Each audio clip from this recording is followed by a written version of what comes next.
இடுக்கியில் அரசு பேருந்து பள்ளத்தில் கவிழ்ந்த விபத்தில் 4 பேர் பலியாகினர். கேரள மாநிலம் மாவேலிக்கரையிலிருந்து அரசு பேருந்தை வாடகைக்கு எடுத்து தஞ்சாவூருக்கு சுற்றுலாவிற்கு வந்த சுமார் 34 பேர் மற்றும் 2 பேருந்து ஊழியர்கள் கேரளாவிற்கு திரும்பி செல்லும் போது இந்த விபத்து ஏற்பட்டுள்ளது. இடுக்கி மாவட்டம் புல்லுப்பாறை அருகே பேருந்து வளைவு ஒன்றில் கட்டுப்பாட்டை இழந்த பேருந்து 30 அடி பள்ளத்தில் கவிழ்ந்தது.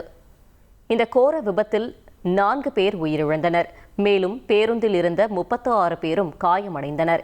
இதில் உயிரிழந்தவர்கள் முள்ளிக்குளங்கரையைச் சேர்ந்த ராமமோகன், அருண் ஹரி, சங்கீத் மற்றும் மாவேலிக்கரையைச் சேர்ந்த பிந்து என அடையாளம் காணப்பட்டுள்ளனர்.